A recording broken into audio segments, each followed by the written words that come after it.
Mes frères et mes sœurs, que la paix et la grâce de Dieu soient avec vous. Je suis très heureux du privilège qui est mien de vous adresser la parole aujourd'hui. Le sujet que nous allons vous présenter est « Soyons forts dans les moments difficiles en restant attachés au commandement de Dieu ». Soyons forts dans les moments difficiles en restant attachés au commandement de Dieu. Notre texte de base, c'est 1 Pierre 1, versets 3 à 10. Les deux lettres de Pierre ont été écrites aux chrétiens de la diaspora.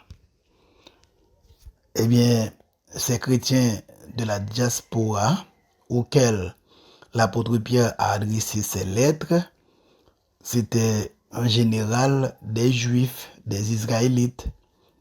Ils ont dû fuir la Palestine à cause de la persécution, à cause d'une persécution terrible.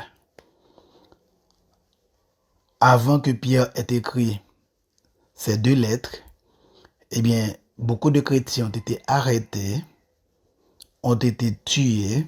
Il y en a qui ont été sciés, d'autres qui ont été cloués sur des bois, d'autres qui ont été brûlés, d'autres qui ont été donnés aux lions et ils ont servi de nourriture aux lions. Donc, c'était une situation vraiment terrible. C'était une situation vraiment difficile. Nous qui vivons en Haïti actuellement, nous vivons une situation difficile, mais la situation de ces chrétiens du 1er siècle ont été plus terribles que notre situation. Aujourd'hui, eh bien, nous sommes attaqués par des gangs criminels qui tuent, blessent et kidnappent. Aujourd'hui, beaucoup de missions évangéliques ont dû fuir leur quartier général parce que leurs campus sont occupés par des gangs.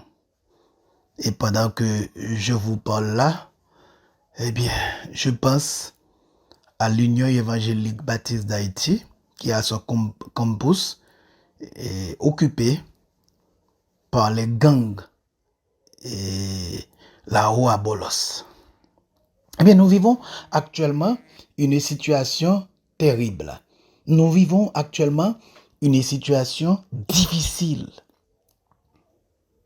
Mais vous savez, mon frère, ma sœur, pendant ce moment difficile, eh bien, nous devons être forts. Pendant ce moment difficile, nous devons rester attachés au commandement de Dieu. Il y a des gens qui disent, pourquoi croire en Dieu si Dieu ne peut pas protéger ses pasteurs? Il y a des gens qui disent, pourquoi croire en Dieu si Dieu ne peut pas protéger ses diacres, les gens qui croient en lui? Il y en a d'autres qui disent, pourquoi prier? Parce que les gangs, les bandits, les criminels peuvent entrer impunément dans des lieux de culte. À ces gens, je dis, notre Dieu est tout puissant. Il est aussi puissant qu'il l'était hier qu'aujourd'hui. À ces gens, je leur dis que la prière est plus importante aujourd'hui qu'hier. Et que c'est de bon devoir de prier sans cesse, comme l'apôtre Paul nous l'a commandé. C'est de votre devoir, chers amis, de prier sans cesse. Et il faut vous dire que Dieu n'a pas d'ordre à recevoir de nous. Il se peut qu'il nous réponde rapidement, comme il l'a fait pour Josaphat. Josaphat était en train de prier Dieu lorsqu'il a donné la réponse de sa prière via un prophète. Tous les ennemis de Josaphat ont été terrassés. Josaphat n'a pas tiré un coup d'épée. Les ennemis s'entretuaient. Les Moabites, les Ammonites et les Maonites. Ils s'entretuaient. Continuons à prier, mes frères et mes sœurs. Continuons à nous attacher au commandement de Dieu, mes frères et mes sœurs, car la victoire est à nous. Soyons forts dans les moments difficiles, en restant attachés au commandement de Dieu. Dieu a mis des rêves et des désirs dans le cœur de chacun. Et lorsqu'ils se réalisent, nous éprouvons alors beaucoup de joie. Cela nous encourage et nous donne des forces pour persévérer dans le bon combat de la foi. Mais il peut arriver dans votre vie que vous passiez par des déserts, la persécution de collègues,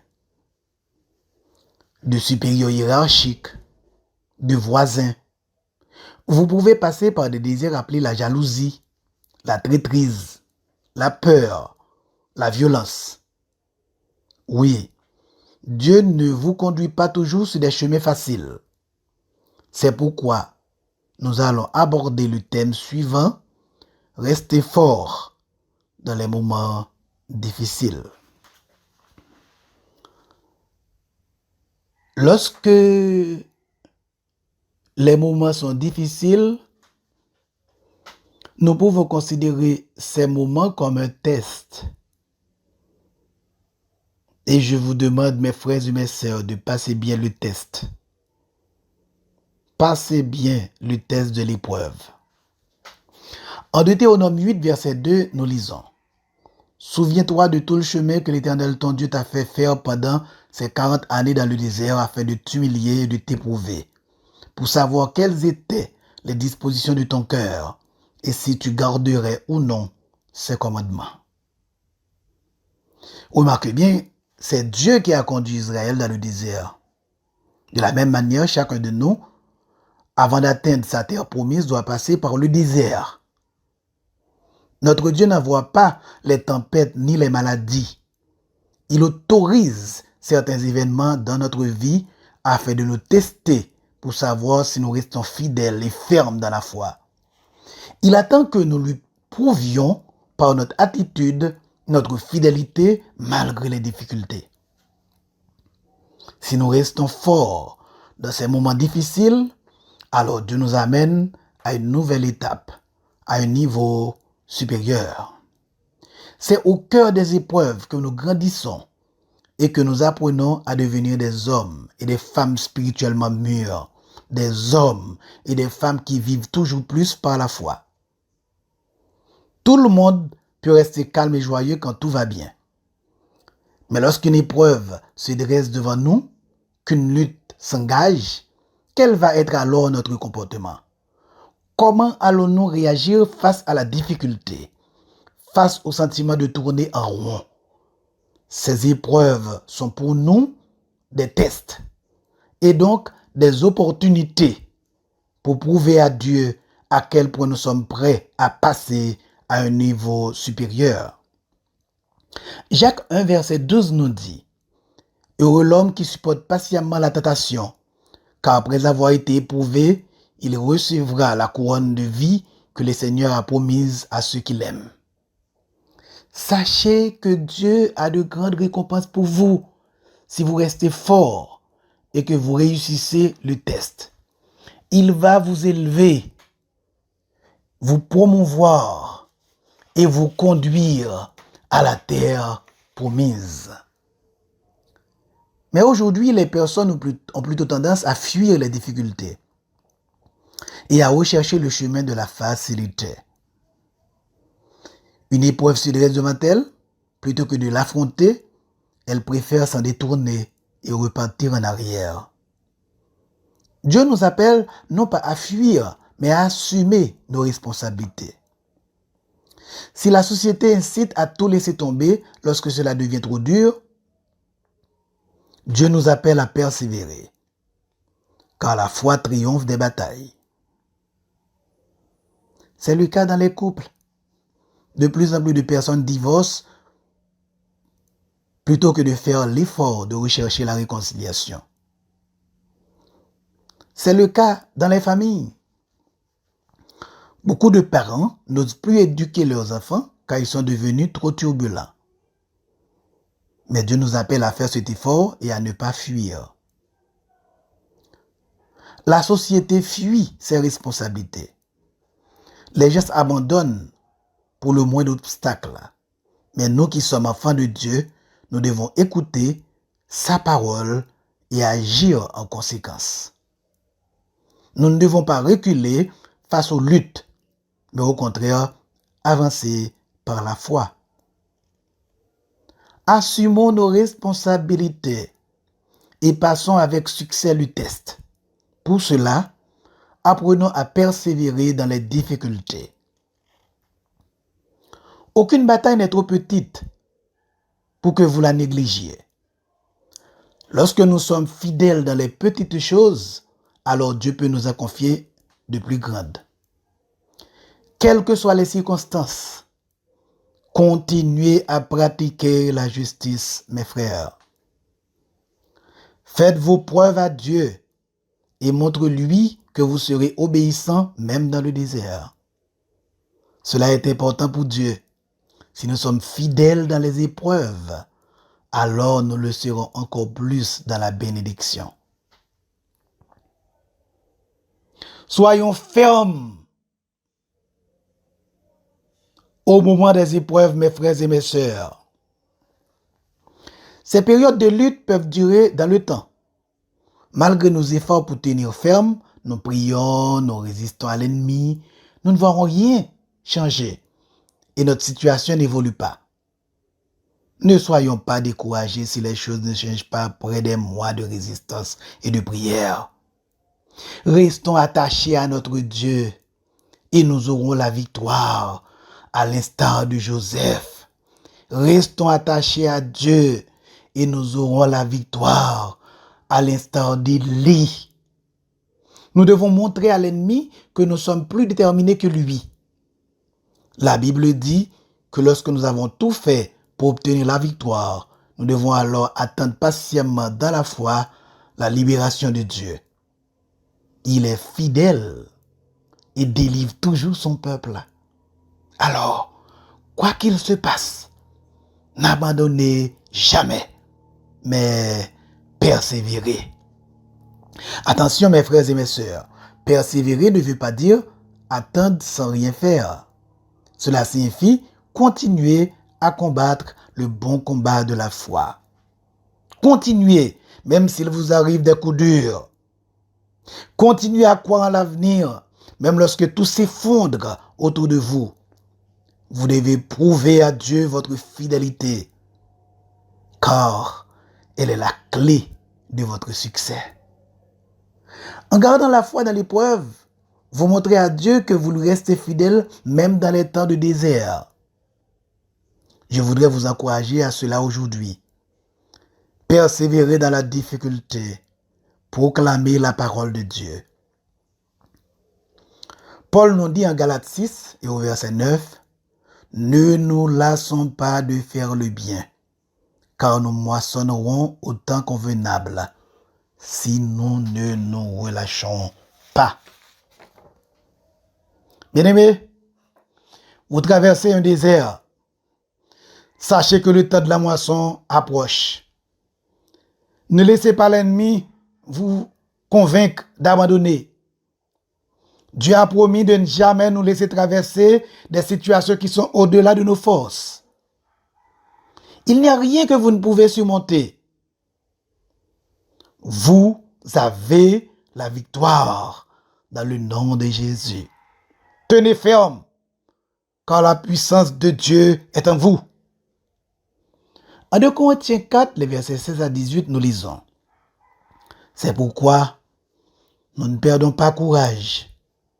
Et lors même que notre homme extérieur se détruit, notre homme intérieur se renouvelle de jour en jour. Car nos légères afflictions du moment présent produisent pour nous, au-delà de toute mesure, un poids éternel de gloire. Si vous restez fidèle, et que vous ne cherchez pas à fuir les difficultés qui se présentent à vous, alors vous vous réjouirez lorsque viendra le temps de la moisson. Dans l'affliction, ne gémissez pas. Ne vous plaignez pas sans cesse, mais restez fort.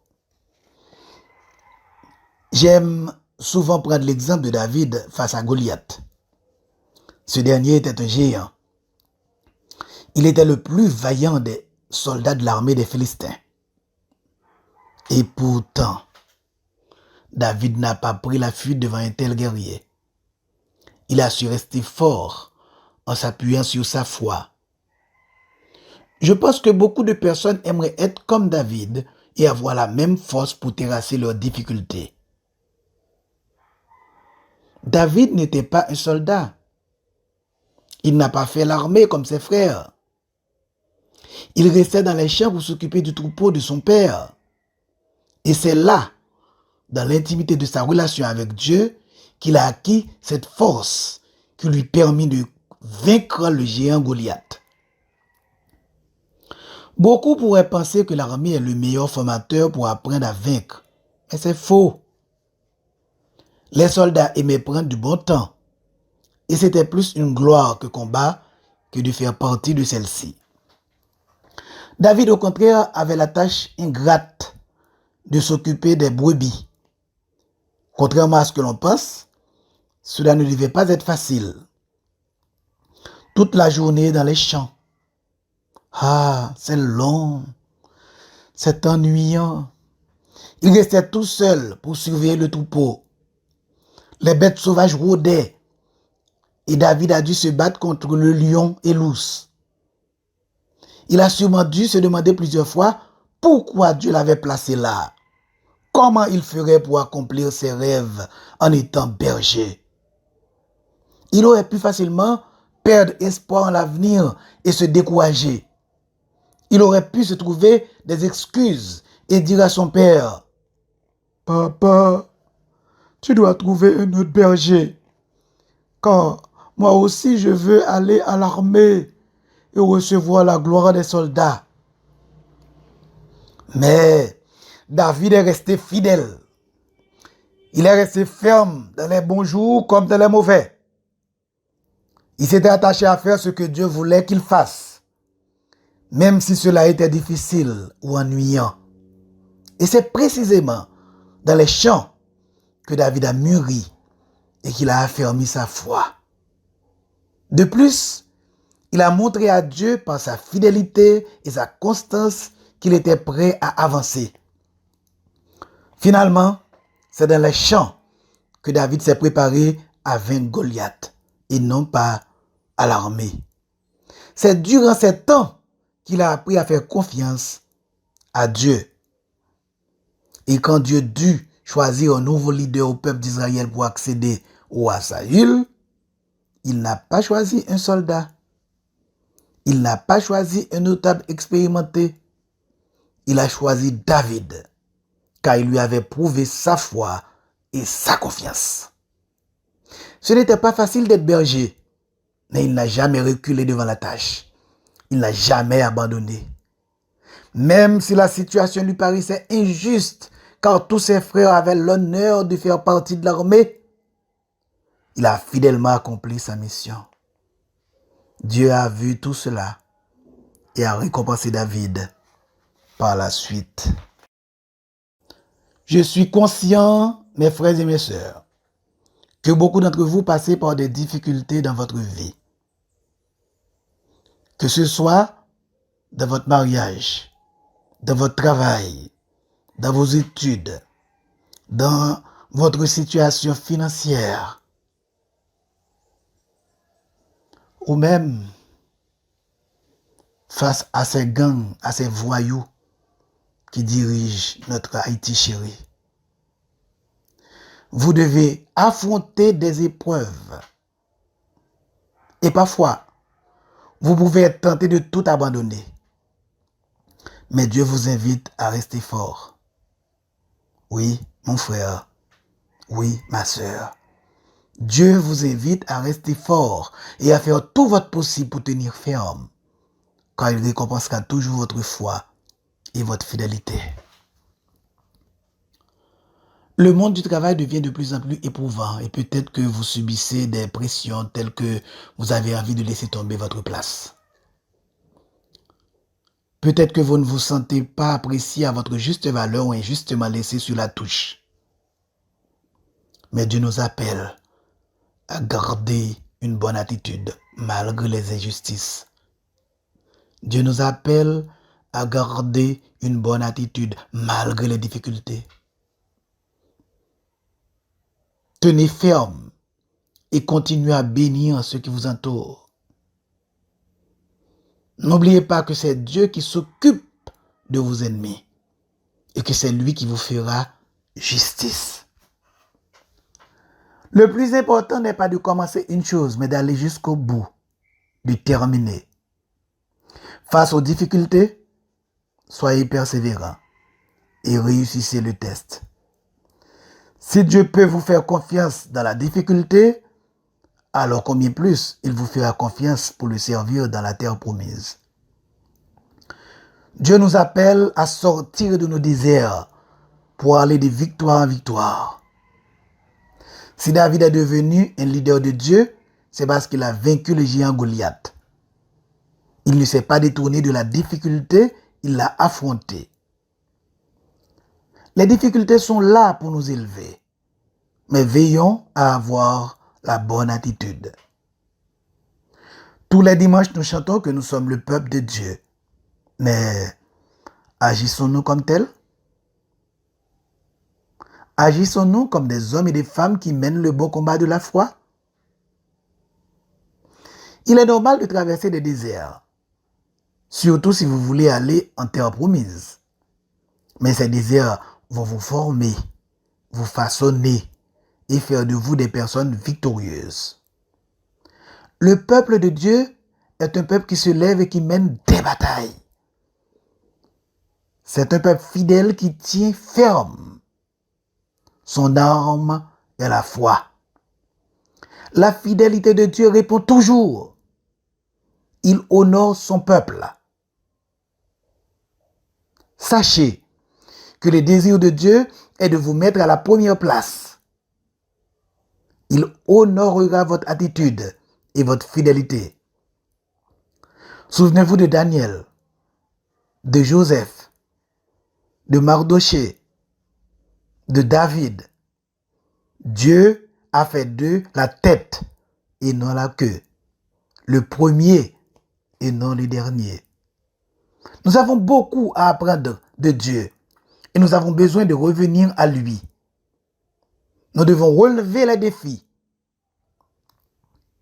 Dans l'épreuve, nous murmurons souvent, nous trouvons cela injuste. Mais peu importe si c'est juste ou pas, Dieu nous teste pour voir notre attitude. Il veut savoir s'il peut compter sur nous afin de faire de nous de fidèles serviteurs. Mes frères et mes sœurs, soyez forts. Soyez forts dans les moments difficiles. Soyez forts. Ayez bon courage, car Dieu vous aidera à traverser votre épreuve, votre tempête et vos persécutions. Restez attachés au bon Dieu, car la victoire est à vous. Que Dieu vous bénisse et qu'il bénisse sa parole.